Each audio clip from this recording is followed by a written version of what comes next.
let's talk about day 2 of Matchday 3. It's a shame the World Cup that Tunisia had.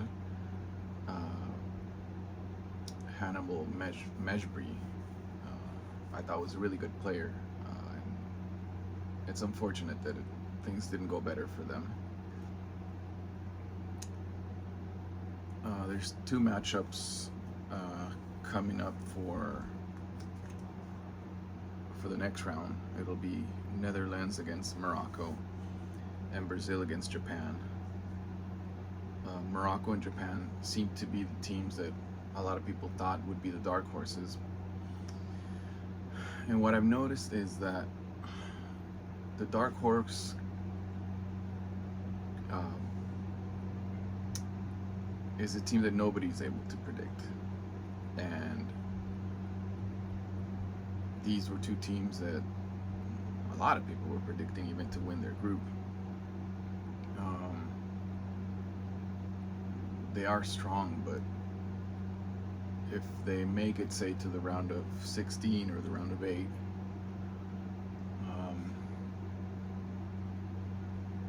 maybe it won't be as much of a surprise. There will be another, at least one, uh, who gets through and that nobody expects, and that'll be who gets labeled the dark horse. uh, Netherlands and Brazil did look better in their final game than Morocco and Japan, and they still have to be considered favorites.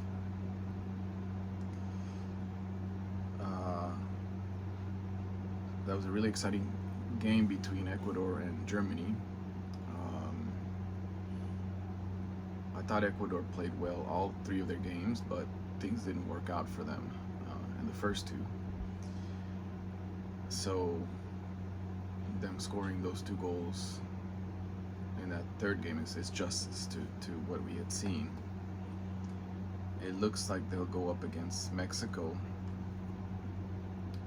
It'll be a really tough game for Mexico. They had a game in Copa America 2024, which I think ended in a draw. And I think before the World Cup started, Ecuador actually looked really good, but the results didn't go their way starting the World Cup. But gone is the advantage that Mexico would have had of playing in elevation, because Ecuador plays in Quito, which also has a elevation. And both teams are defensive. Both teams have a lot of talent with the ball on their feet. So it'll be a really tough game for Mexico. So Curaçao's World Cup. I was shocked to see how they played against Germany, especially that first half. They tried. They played with short passes. They played with long balls. They were able to counter, and they had 1v1s. So it wasn't just a team that parked the bus and countered. Unfortunately, the final score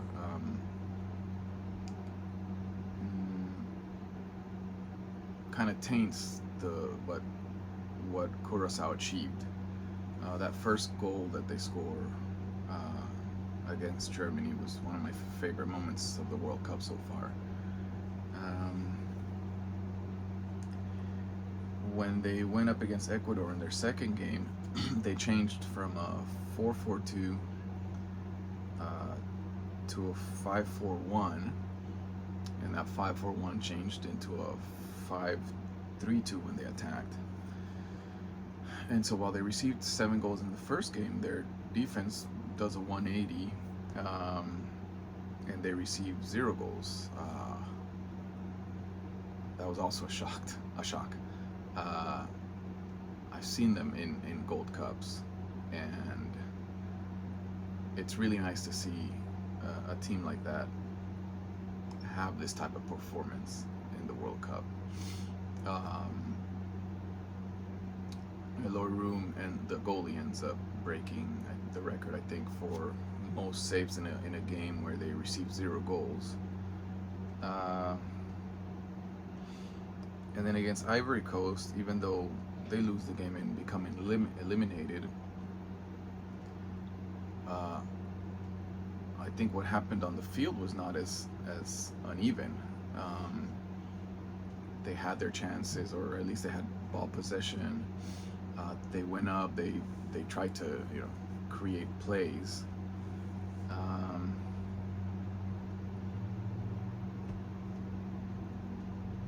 It was nice seeing that. I tried not to be too harsh on them, because I just hadn't seen them play like that against those types of opponents.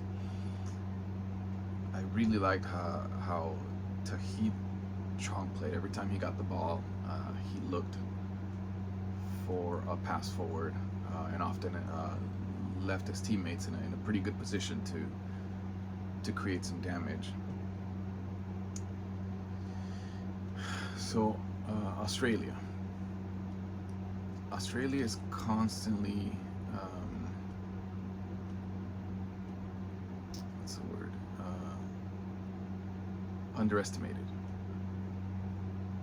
and they've consistently broken with those expectations. So I remember there was a intercontinental playoff for the 2006 World Cup against Uruguay, and at any point in history, Uruguay is the favorite, and they actually beat Uruguay in a two game playoff to qualify to the World Cup. And in that World Cup, they defeated a pretty talented Japan, who had Shunsuke Nakamura, Hidetoshi Nakata, Alex Santos, and then in that final group stage match, they tied Croatia, who was also pretty talented, and they came out of the group above those teams, and then they gave Italy a run for their money. In 2018, they beat Honduras in a playoff match to qualify to the World Cup, and then in 2022 they beat Peru in a playoff game, and they beat Denmark, and then they lost against Argentina only by 1 goal.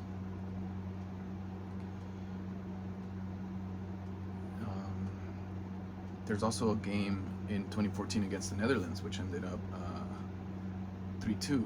One of my favorite goals of any World Cup is by Tim Cahill in that game.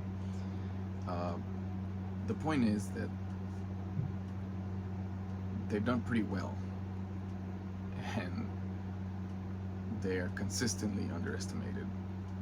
And I understand why. You look at their players, and nobody looks exceptionally talented on offense, but they still do pretty well. I suspect that what's happening is that Australia is a country with a lot of resources, and so they're able to have enough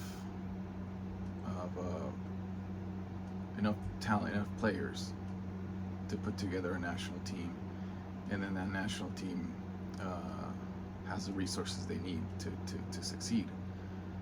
There's a few other national teams that are like that. The US is like that, and I think Switzerland is like that, where they constantly beat teams that seem more talented than they are.